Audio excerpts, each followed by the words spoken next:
İosif Vissarionoviç Cugaşvili, qısaca Stalin, rəsmi versiyaya görə 21 dekabr 1879-cu ildə Gürcüstanın Qori şəhərində anadan olmuşdur. Onun doğma dili Gürcü dili olub, Rus dilini sonradan öyrənib. Həmişə hiss olunacaq Gürcü ləhcəsi ilə danışıb.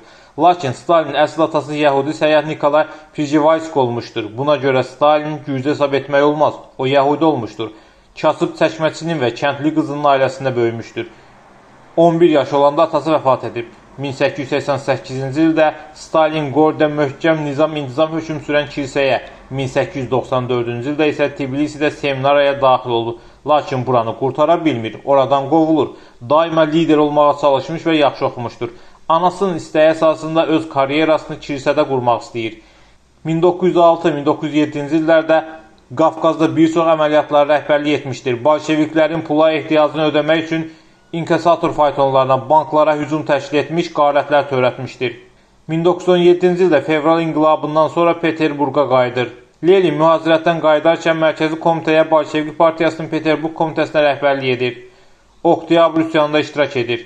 Oktyabr inqilabından sonra Xalq Komissarları Sovetində milliyyətçiliyi üzrə Xalq Komissarı kimi daxil olur.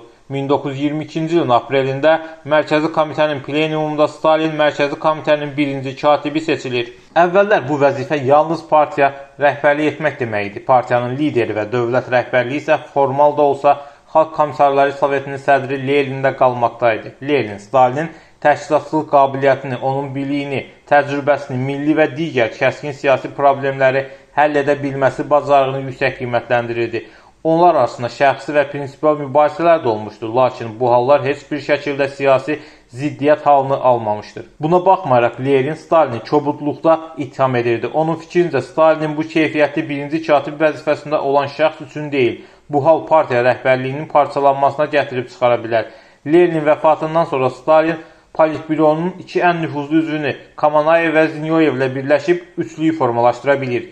Birlikdə onlar Trotskini və tərəfdarlarını məğlub edirlər. 1938-ci ildə Qərb ölkələrinin Çexoslovakiyanın onun zəngin sənaye potensialı ilə birlikdə Hitlerə bağışlayıb imzaladıkları Münhen sazişinə cavab olaraq 39-cu ilin 20 avqustunda Stalinlə Adolf Hitler hücum etməmə paktı imzalayır. 1941-ci ildə Stalin öz üzərinə Xalq Komissarları Sovetinin sədrliyi məsuliyyətini götürür.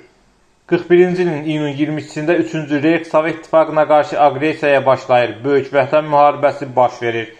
Bəzi tarixçilərin fikrincə Stalin faşist Almaniyasının tezliklə hücum edəcəyi haqqında cəsus məlumatlarına haqsız olaraq etinasız yanaşır. Digərləri isə düşünürlər ki, bu haqda məlumatlar kifayət qədər deyildi və Stalin əlində əsas var ki, bu məlumatları dezinformasiya hesab etsin.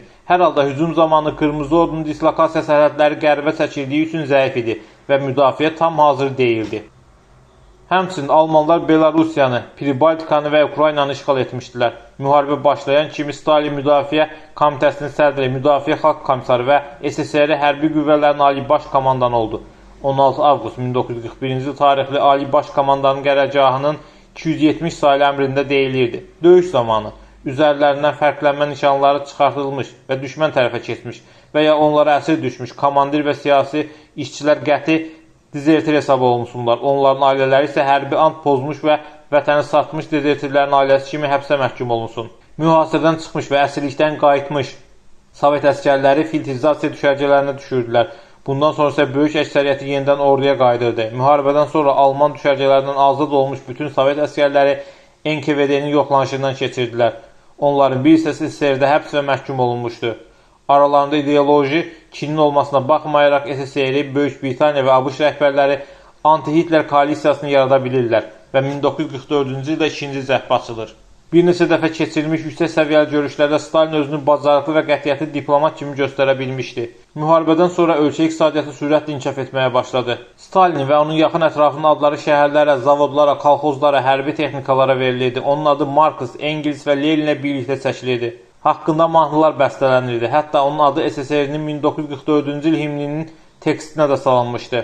Stalin müharibədən sonra ölkənin iqtisadiyyatı inkişafına çox böyük təkan vermişdi.